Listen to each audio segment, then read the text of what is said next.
Hey guys, welcome back to the channel. If you're new here, my name is Carly. I'm an electrician in BC, Canada. And if you follow me on Instagram, you probably saw this video coming because I asked you guys to ask me questions to answer for a Q&A video on here. So that's what we're doing today. So I'm just looking through all of the questions here, and obviously I'm not going to be able to get to all of them in this video, but I will do the best I can to answer as many as possible. So let's get into it. So first question is, did you play sports in school? Up here in Canada, we don't really have like school sports. At least the sports that we do have, it's not a big deal like it is in the US. That being said, I did play a lot of sports growing up. I played hockey competitively, soccer semi-competitively, and a bunch of other sports as well. Now as an adult, I still play hockey and soccer recreationally, like once a week. What is your favorite brand of linesman? I've used Klein Tools and Knipex linesmans in the past, both were great, but currently I'm using the Milwaukee lineman and I actually really like them. I don't think I will go back. That being said, all three are really good quality and I'd recommend any of them to you. I just personally really like my pair of Milwaukee ones that I have right now. How old are you? I am 27.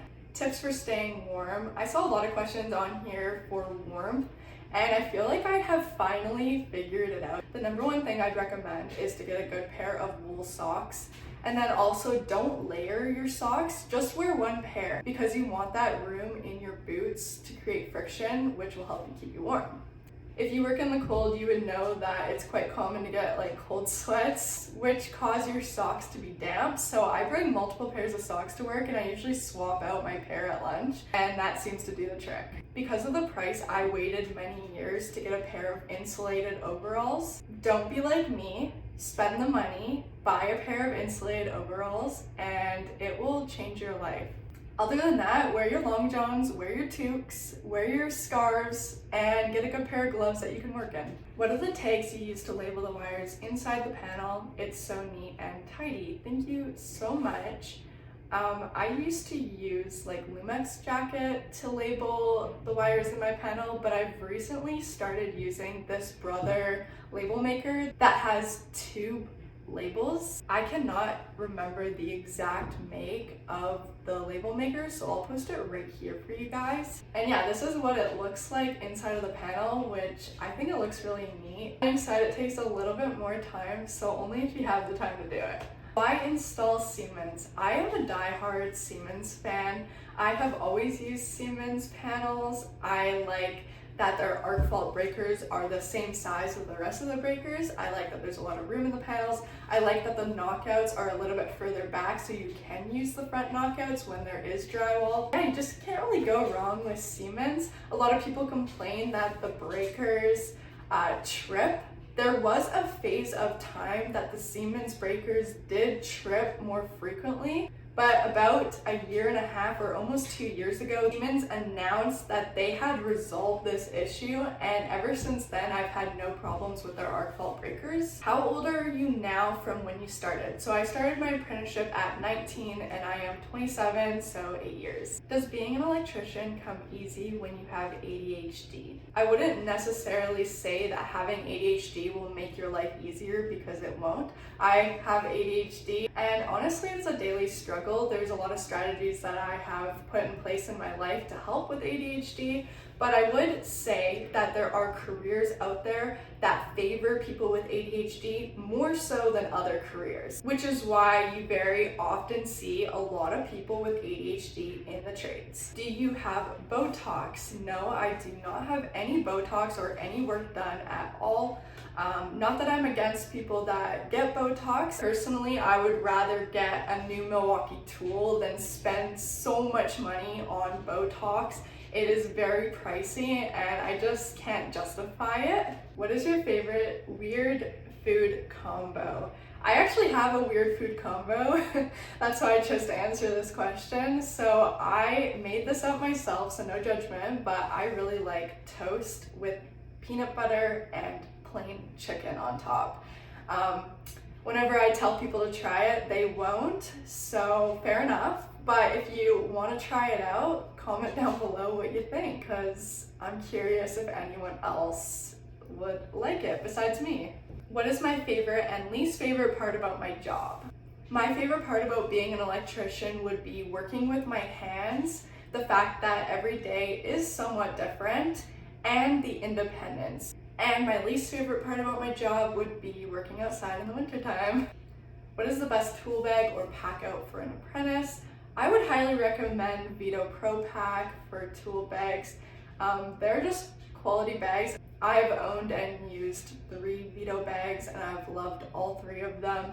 If you're an apprentice, it might be a little pricey to get a Vito Pro Pack bag. So I would honestly just recommend any backpack style tool bag because they're just convenient, honestly, and you're gonna be moving around a lot as an apprentice. So, favorite podcast? My favorite podcast for like the past 5 or 6 years has been Crime Junkie. I've listened to every episode of Crime Junkie, and I just love Ashley and Brett. They tell a good story, so I usually listen to Crime Junkie when I'm working. How can I find a company like yours to work at? Something really cool about the electrical industry is the large variety of jobs that you can get. So one job as an electrician could be completely different than another job, which is why it's super important to be aware that just because you don't like one job as an electrician doesn't mean you're not gonna like a different type of job. There are many jobs that I've worked in my apprenticeship that I hated. So if you're in the electrical industry and you're not happy with where you're at, or you're watching my videos and you want to be doing the type of work that I'm doing, I would highly recommend looking for smaller companies to apply to. Every company that I've worked for that I loved working for have been under 10 people. When you work for a smaller company, you're going to be given way more responsibility, you're going to be working independently a lot more, and you're going to be gaining valuable experience to be able to start your own company one day. So if that's a goal of yours, I would recommend looking into smaller companies. The downfall of smaller companies is majority of the time, small companies are non-union. There are pros and cons to working for the union. If you talk to a union guy, he's gonna tell you go work for the union. If you talk to someone who's non-union, they might tell you not to. So definitely do your research. If you're gonna be taking a non-union job, keep in mind you will be taking a pay cut throughout your apprenticeship, but in the end, a lot of the time, you'll end up making a lot more than you would as a journeyman in the union. So that's just something to take into consideration. Most useful information you learned for commercial. This is also a great question. One thing about residential work is you're taught to really get the job done. It's quite fast paced.